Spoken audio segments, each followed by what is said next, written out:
Hello അസ്സലാമു അലൈക്കും. നമ്മുടെ കണ്ണൂർക്കാരുടെ സ്വന്തം ഒറോട്ടി എങ്ങനെ ഉണ്ടാക്കാൻ നോക്കാം. അതിനേക്ക് ആവശ്യമായിട്ടുള്ള പൊന്നി റൈസാണ് എടുക്കേണ്ടത്. നല്ല ചൂടുവെള്ളത്തിൽ പൊന്നി റൈസ് ഇട്ട് 2-3 hours കുതിരാൻ വെക്കാം. അപ്പം നല്ല രീതിയിൽ കുതിർന്ന് കിട്ടിയിട്ടുണ്ട്. നല്ല രീതിയിൽ കഴുകിയെടുത്തതിന് ശേഷം മിക്സിയുടെ ജാറിലേക്കിട്ട് ആവശ്യത്തിനനുസരിച്ചുള്ള വെള്ളവും ചേർത്ത് അരച്ചെടുക്കാം. അപ്പം നല്ല പേസ്റ്റ് രൂപത്തിൽ ഞാൻ അരച്ചെടുത്തിട്ടുണ്ട്. അതിലേക്ക് ആവശ്യമായിട്ടുള്ള സാൾട്ടും ഒറോട്ടിപ്പൊടിയും ചേർത്ത് നല്ല രീതിയിൽ മിക്സ് ചെയ്യുക.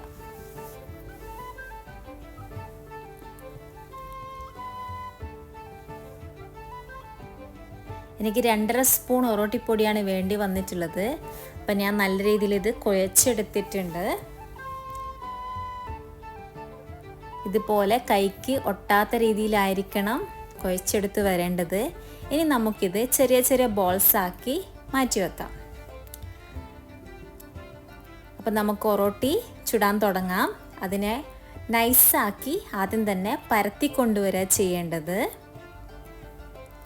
ചൂടായ പാനിലേക്ക് ഇത് ഓരോന്നോരോന്നായി നമുക്ക് ഇട്ട് കൊടുക്കാം. ഒരു വശം ആയതിന് ശേഷം മാത്രമേ മറിച്ചിട്ട് കൊടുക്കാവൂ.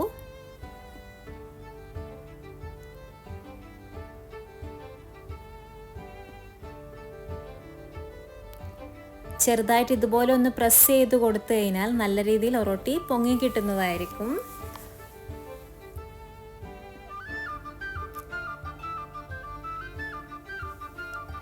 എല്ലാ കറികൾക്ക് കൂടെയും ബെസ്റ്റ് കോമ്പിനേഷനാണ് ഒറോട്ടി. ഞാൻ ഒറോട്ടിക്ക് ക്രാബ് റോസ്റ്റാണ് ഉണ്ടാക്കിയത്. ഇൻഷാ അല്ലാഹ് നാളെ അതിൻ്റെ വീഡിയോ അപ്ലോഡ് ചെയ്യുന്നതായിരിക്കും. ഇൻഷാ അല്ലാഹ് എല്ലാവരും അത് കാണുക.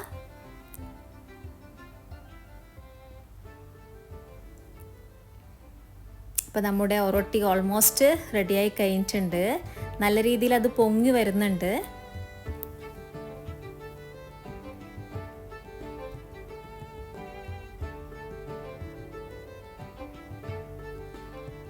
നമ്മുടെ സോഫ്റ്റ് ഒറോട്ടി ഇവിടെ റെഡിയായി കഴിഞ്ഞിട്ടുണ്ട്.